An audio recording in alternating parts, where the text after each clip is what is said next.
Une nouvelle méthode d'investigation du corps humain a été inventée, la miniaturisation. Grâce à elle, l'équipe de savants réunis autour du capitaine Nemo a déjà pu sauver une jeune femme.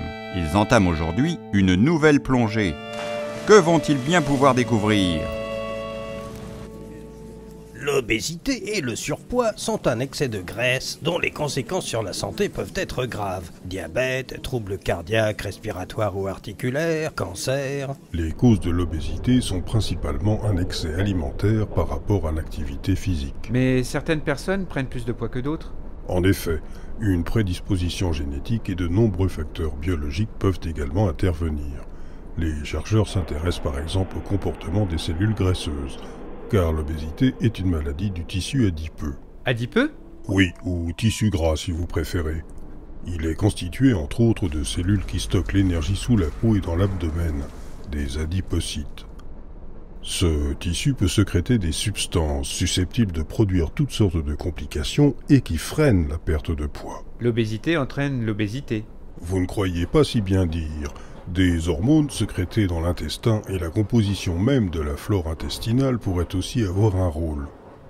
Certaines bactéries sont ainsi capables d'extraire plus d'énergie de l'alimentation que la normale, d'où une prise de poids. De plus, le cerveau devient incapable de réguler correctement le dosage de l'alimentation par rapport aux dépenses d'énergie. Les chercheurs ont récemment découvert qu'un régime trop riche en graisse et en sucre empêchait la destruction naturelle des neurones du système nerveux intestinal, un deuxième cerveau qui régule toutes les fonctions digestives.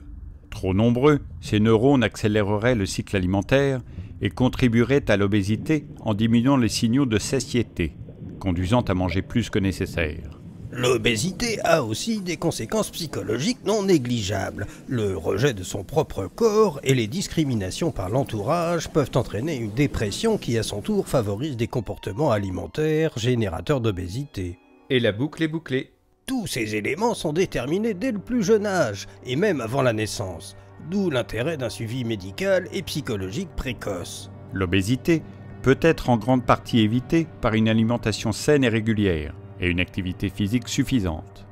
Du fait de l'évolution des modes de vie de plus en plus sédentaires et d'alimentation de plus en plus riche, l'obésité et le surpoids progressent sur tous les continents, en particulier chez les jeunes.